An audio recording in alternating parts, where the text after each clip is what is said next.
A little bit about who we are. I'm Jason Novak. She's Andrea London, in case there was any confusion there. We're both digital forensic examiners with Strauss Friedberg, which is a digital risk management firm. We get called in to handle SQL injection attacks after companies realize that they've had a problem. You know, we see our databases on Pastebin, what happened, who took our data, how much data did they take, is that all the data they took? But sometimes we also see SQL injection attacks in sort of less obvious sort of scenarios. We have a large number of customers reporting that their credit cards that they used at our store and only our store have been compromised and used in fraudulent transactions. Were we attacked somehow, and was it a SQL injection attack? So we see this in a couple of different ways, and we are trying to automate the response. And SQL ReInjector is really the result of us trying to automate the response as attackers have grown more sophisticated in how they attack and automated their tools and their attacks accordingly. That all being said, Andrea and I are incident responders, so the framework in which we think about these attacks and we think about responding to these attacks are in the response mindset rather than preventative actions such as like the Etsy guys were talking about on Friday, and we'll come back to. So in terms of how the presentation is going to go, we're going to talk a little bit about the problem, the historical solutions. We're going to talk about SQL ReInjector, which is the tool we are releasing today. It's actually it's on your CDs. A newer, better version's on GitHub as of right now. And we'll get to that in a little bit. We're going to do a demo. And actually, just so I have a sense of the demo, how many people here have responded to a data breach caused by a SQL injection in the past year? All right, good show of hands. How many people here have caused a SQL injection data breach in the past year? Okay, I'm glad to see some honesty here. So I will actually show you like Havij and SQL map just to give you a sense of what attackers are doing for those of you who aren't familiar with it. So that's just as background. So we'll go through where to get the tool and the most recent version of it. We'll take some questions that sort of as we were talking about why they're happening here, QA room, or both. And then there'll be some slides about Strauss Friedberg and sort of some works cited. So if we're going to do a talk on SQL injections, we kind of have to show Bobby drop tables. I'm sure everyone here has seen it more than once. The thing that I think is kind of sad is that it was released in what, like 2007, 2008, and it's still showing up in slide decks like this one, and we're still talking about it in rooms like this. So it speaks to the fact that SQL injection attacks are still prevalent, still something we have to deal with, and something that we need to do a better job of dealing with. But this also speaks to the fact that it's a lot easier to launch a SQL injection attack now, right? Like if anybody knows how to craft the weird statement that causes the database to, go crazy, it's no longer just sophisticated attackers or even like unsophisticated attackers who are acting in their basements. It's anyone. And now the issue has to be that anyone has to be able to respond to them and quantify the records taken and what data was exfiltrated. So at this point, I'm going to turn it over to Andrea, who's going to talk a little bit about sort of SQL injections writ large. Hey, y'all. So before we demonstrate our tool, we just kind of want to give you a little bit of background on SQL injection. I know that a lot of you, it's going to be very remedial. But one thing that Jason and I kind of noticed when we came here was that the venue is the spectrum of the venue is very broad. And so we like to give a little bit of background so that those of you that maybe don't know can understand a little bit more about what we're talking about. So if you look at the URL at the top of this slide, it looks very familiar to all of us. You have the URL followed by a question mark, and then there's a parameter and value pair. When you go to this URL, this is the page that you're going to see. If we change that parameter value pair, though, the website changes. And this can infer to us that it's a dynamically generated URL, probably with a database backend. So in the background, what's actually happening, this URL is sending this to a database in the background, and the database responds, presenting to you what is on the screen that you see. So for the sake of this demo, we're assuming that the web app is going to go ahead and just trust you, and they're going to provide this to you. And therefore, it is not validating or sanitizing what the input is, which is kind of scary, but again, for the purposes of this demo, that's what we're showing you. And so I don't know if anybody here was at Dan Kaminsky's talk on Saturday, but MySQL real escape is 25 characters long. Why would developers care to put it in? You know, it takes more time, so we still see this in the wild. Exactly. So interestingly enough, if we change that parameter value pair, it will return more data than what was supposed to be requested. This is, of course, the breadth of the attack and the concern. And so if you look at this query here, when executed, instead of bringing back the details of one page of one movie, it grabs information about all actors in the database instead. And what we get as a result is this page, which is clearly very different. So as we see in the SQL injection query, once you figure out what the page is vulnerable, you can exfiltrate data not only from the database tables that web app knows it's using, but also from other database tables in the same database system, which is essentially what this query is doing. And as a result, this is what we get. So from the page before, we've gone from film data to back-end payment data. And so obviously SQL injection is expensive. And there's, some bullets here. 97% of data breaches cases worldwide involve SQL injection at one point or another. That doesn't mean that's the entirety, but it can be a part of. And the average cost, and this has actually gone down recently this year, but the average cost of the data breach response and remediation for a SQL injection attack is between $194 and $220 per record. And just to kind of bring that to light, as of July 9th, when we were working on these slides, privacyrights.org cited 330 breaches in 2012 that affected 18.6 million records. And that was actually like the most conservative number we could find. DataLossDB.org reports much higher at 723 breaches thus far this year. So just because this is a really old attack, I don't want to say old, but because it's been around for a while, doesn't mean that the old stuff's not still working. It clearly is. It's still around. Just within the last month, very recently, Yahoo Voices had 450,000 users' credentials compromised through a union-based SQL injection attack. And, just to caveat that, SQL injection attack doesn't necessarily mean you're taking data from something. You could also be putting data into something, SQL, similar to Heartland and the HP Gary incidents in the past. So I'm going to give it back over to Jason.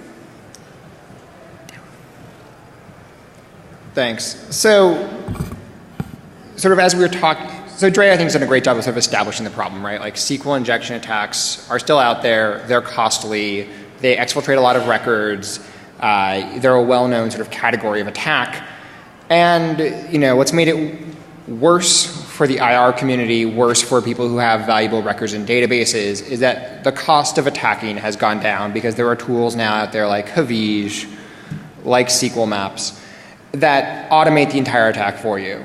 So the skill of running these attacks has gone down, the cost of running the attacks have gone down, and the amount of data stored in databases has gone up, right? So this leads to cheaper costs for attackers and higher costs for defenders and responders.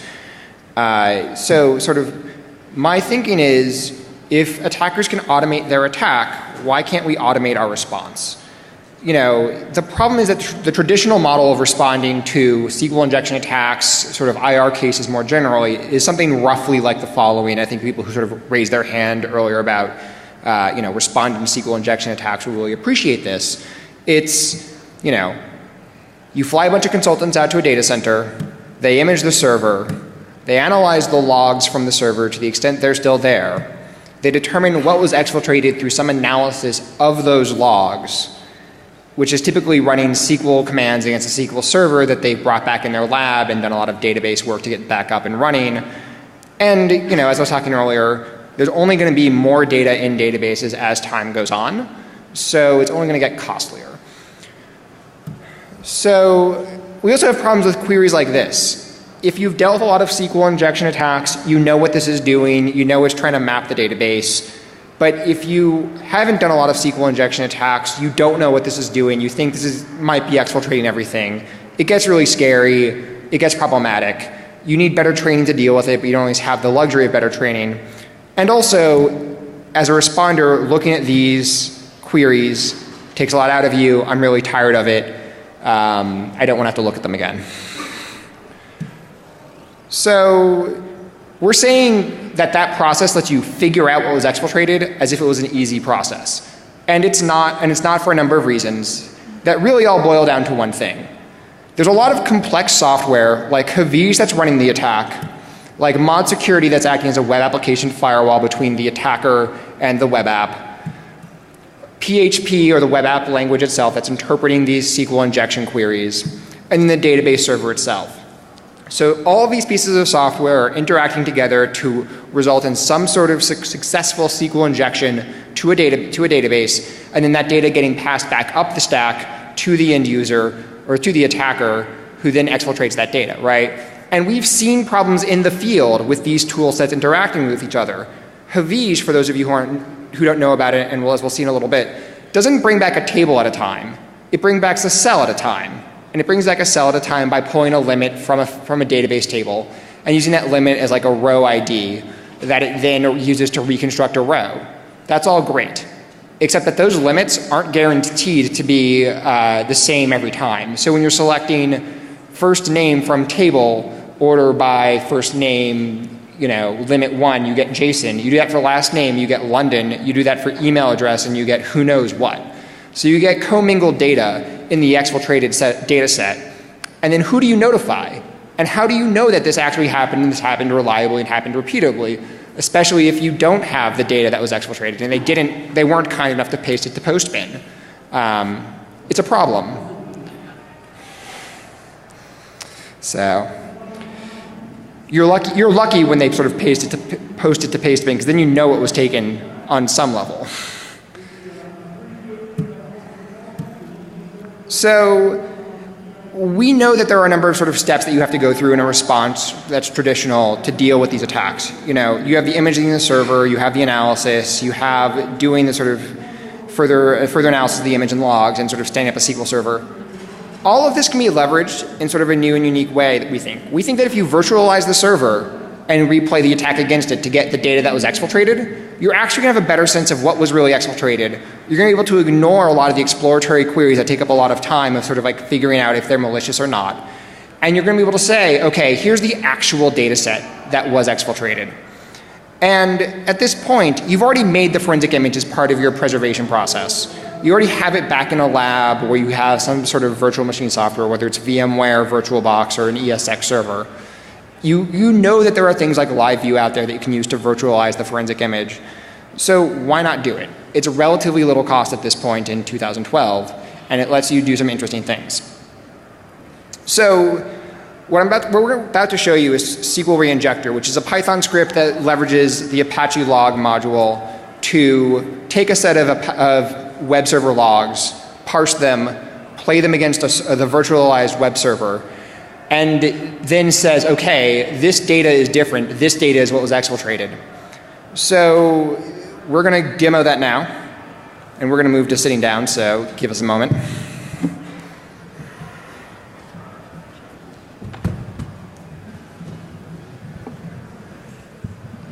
Sorry, I'm not very good at typing at an angle. So what we've done is we've built a pretty insecure LAMP web app that looks like this.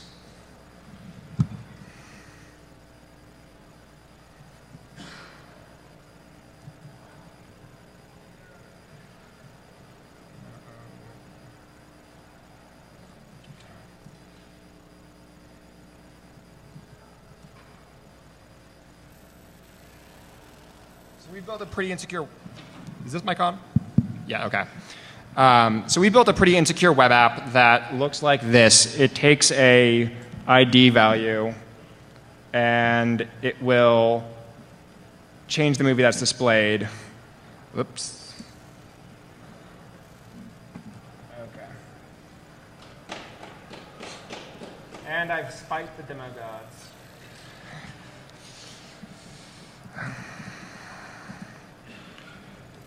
And it will change what's displayed. So that's right there. So what we'll do is we'll run it Havish, which is one of the SQL reinjection or SQL injection automated tools that we've been speaking about. It looks a little something like this. And you just point it at the web server, and you point it at the website you think is vulnerable. difficult to read immediately to your left.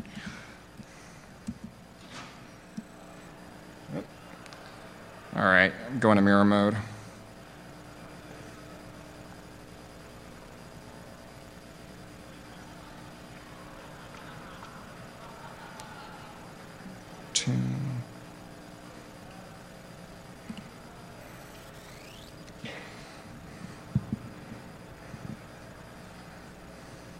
All right, thanks guys for putting up with that, sorry. So you give it the URL, you hit analyze, it does all the sort of database magic on the back end. It figures out that you have a database called Sequilla in there and you are vulnerable to SQL injection attacks. You can use this to get further information about the database, including getting the further databases that are on there. You see that the 3 of these are probably not that interesting, so you get the tables off the one that you are interested in attacking. You run get tables. You see that there are a lot of interesting tables. The one we're going to attack here, because it sort of has usernames and passwords and also looks the most interesting, is staff. Get columns. You get all the staff columns. You get all of these various rows. So you get the first name, last name, address ID, all this stuff. Get data. And as you see, as I was talking earlier, it's pulling back each cell of the database one at a time. And it's doing this through a set of limits on the back end that we'll see. So in a minute, we've SQL injected a database, gotten one specific table out. I mean, this tool is used in the wild on very significant data breaches because it's super easy.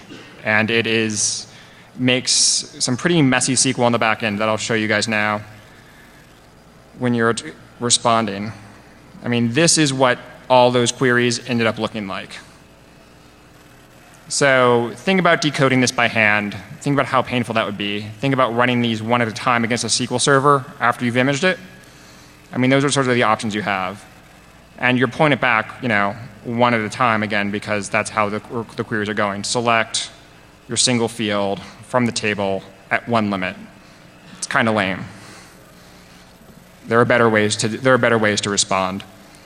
And the way we think is better to respond is to take your compromised server, virtualize it using VirtualBox in this case, and then take SQL ReInjector and play it against it. So SQL ReInjector has a couple of command line options that I glossed over in the last slide, but we will go into more detail now.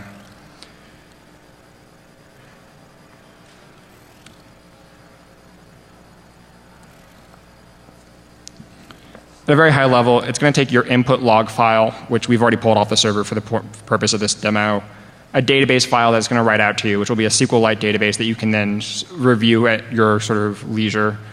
The actual URL that you want to sort of replay the attack logs on, and to be clear, this should be the virtualized server you're running, not the website that is up and running. That would be bad. That would be replaying the attack on the attack site. Just throwing that out there. We also have a couple other command line options for more advanced parsing of the SQL injected returned data. Sort of as I showed, Havij brings things back one cell at a time. We can reconstruct those cells as tables as Havij presented them to the attacker. And then attackers aren't always so nice as to show you that they used Havij or to always use a Havij. And sometimes you have to compare the website that you have to a known good version of that website. And that functionality is also in here. There are a couple other sort of administrative arguments. There's a cookie flag for websites that require cookies. So if you have a web login type thing you have to get around, you have that possibility. And it also this is a requirement of Apache log module. It requires the log format from your Apache conf, so you have to pull that off the server as well before you virtualize it and undertake this analysis.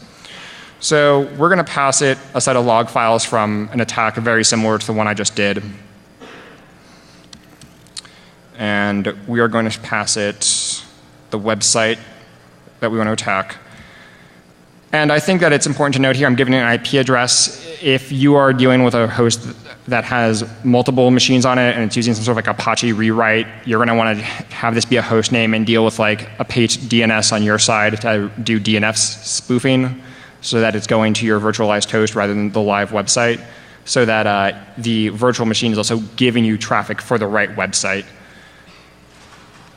So we're also going to give it a log file. We're going to show you sort of the basic configuration first, and then we'll show you some of the cooler stuff, like format.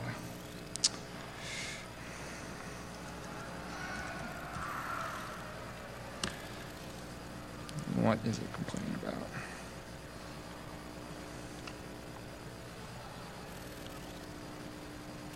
Sometimes you forget to give it an output location.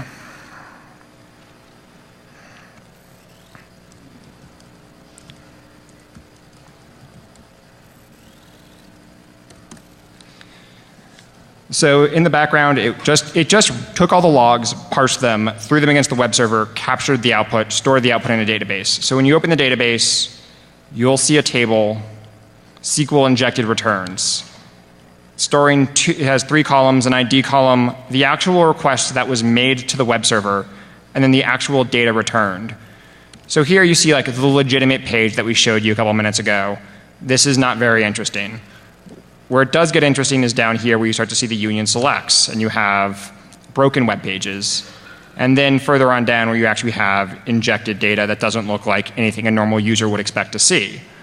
So this is all great. You have all the SQL injections, you have the data that they resulted in, you have sort of step 1 of your analysis, great.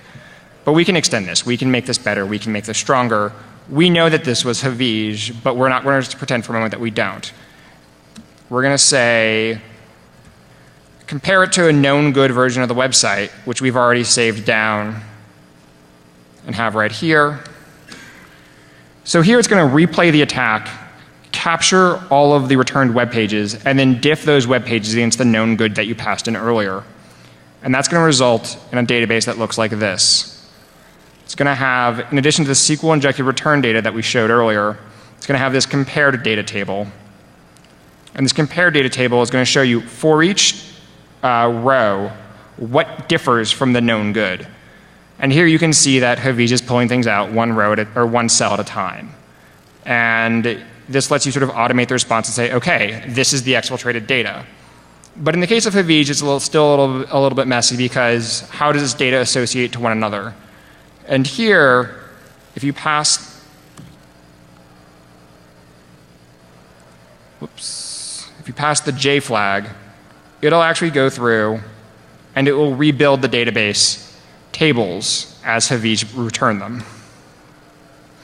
So it just replayed all the attack, grabbed all the data, and then parsed it using sort of the Havij parser that we built in. And there you're going to get a set of tables that look like this. You're going to get the SQL injected returns, which same as before. But you're also going to get back the tables that Havij brought out that are going to be prefixed with Havij. They're going to have underscores in the name, so it should be fairly obvious that it's Havij underscore underscore, the database name underscore the table name. And here, if we open up this one, you see it's the 2 rows in the database brought back as Havij brought them back. So that's sort of the Havij parsing. They also brought back the information schema, which less interesting, but it's there. So that is dealing with sort of a Havij attack with this tool. The other sort of possibilities, you're dealing with a sort of cookie-based service, or you're dealing with a sort of a SQL map-based attack. And we're going to sort of show how the tool can be used there. We have damn vulnerable Linux running in the background. So we're going to go here. We also have a copy of Backtrack 5 up. Submit.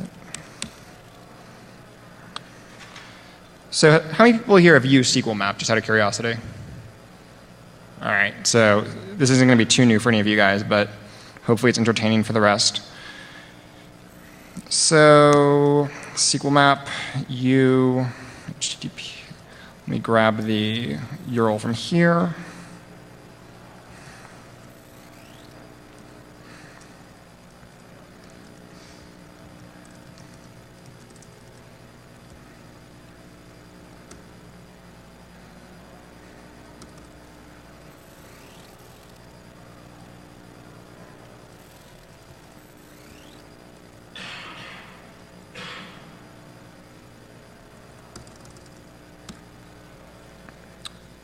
Break.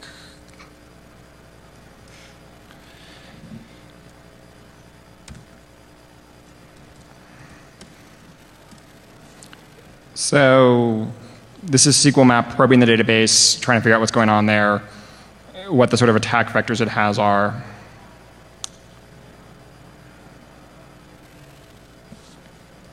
The ID is vulnerable, which we knew.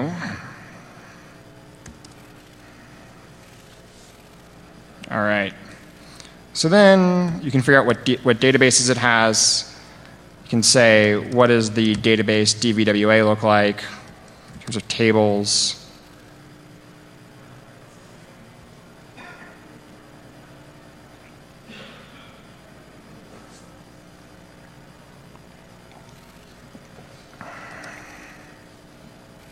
And it doesn't want to play nicely. All right, we know there's a table of users.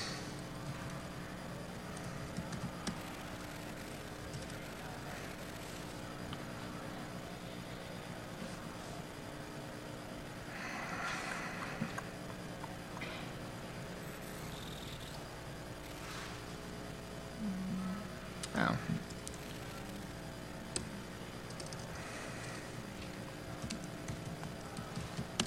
It helps if you spell things correctly. So you figure out what the users table has in terms of columns. You say, this looks interesting because it has usernames and passwords. You dump it. You get something that looks like this in output. That results in a set of backend logs that look like this.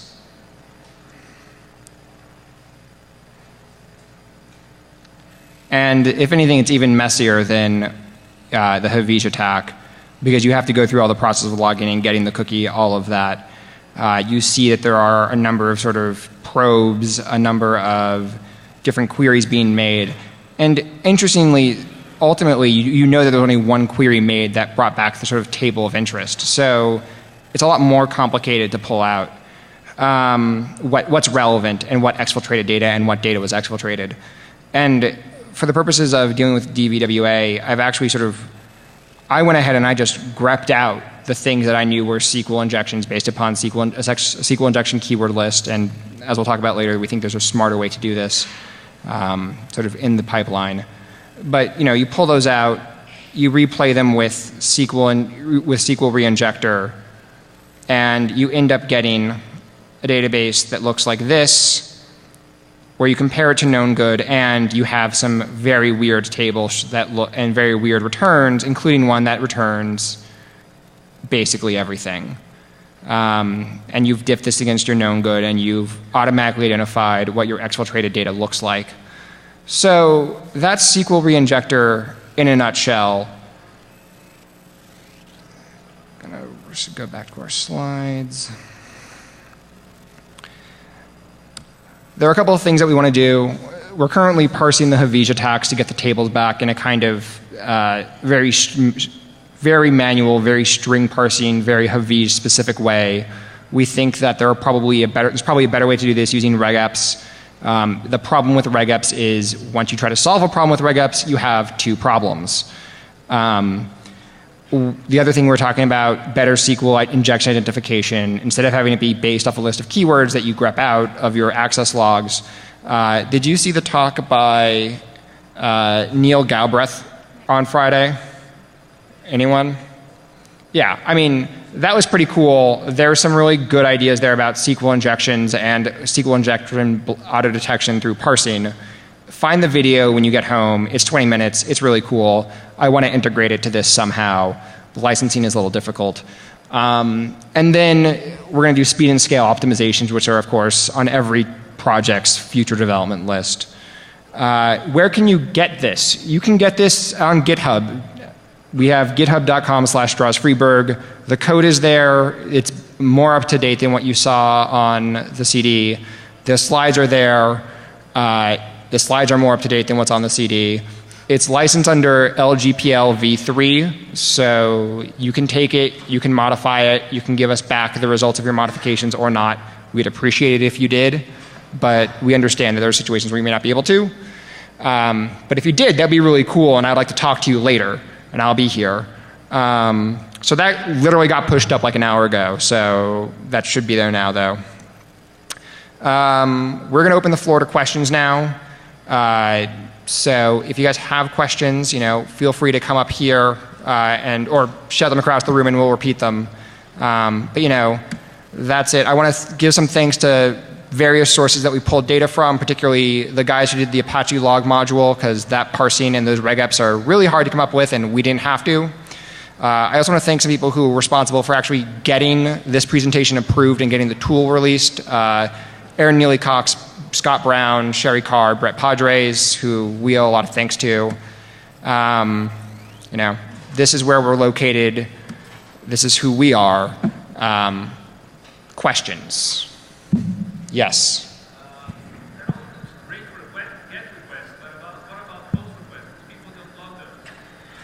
So the question was, what about POST requests? And that's a great question, and I don't have a great answer for it. If you have POST request logs, I think it's a fairly easy extension, but most people don't log them, as you said. So that's something that we want to work on in the future once we see it. Next question. Yes, in the back.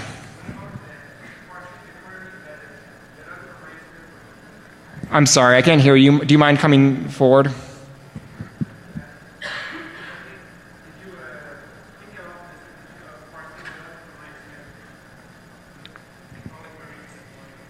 I'm sorry, you're asking about parsing logs from MySQL? Yeah, so we've had, in our experience, we sort of more typically have the access logs. We don't really have the MySQL logs to replay and sort of look at that way. There are also some funny things that happen with MySQL logs that that doesn't necessarily make them the best source. This assumes that you have a full forensic image of the server sort of close in time to when the attackers attacked. You may not have that. You may have other problems. But sort of like the closer in time we can get a full forensic image and the closer in time we can get a complete set of logs, the better, because among other things, attackers may do funny things to the database, or in the response, funny things may happen to the database. So, yes.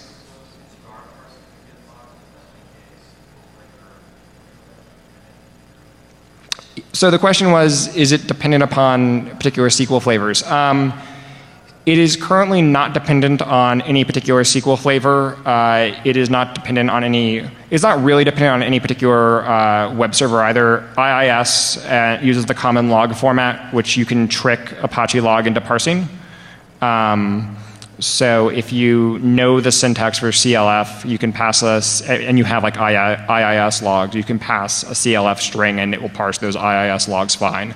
And we've done that in testing, so. Anyone else? All right, well, we'll be up here if you guys have questions or you guys want to talk further or are doing cool things with SQL injections that you can't share with the room but can share one-on-one. So thanks, everybody. Really appreciate it. Oh, before everyone leaves, is everyone cool if I take a photo so that like my parents, my girlfriend, my boss sees that there are people who are interested in this topic and that I'm not just crazy? All right, cool, thanks.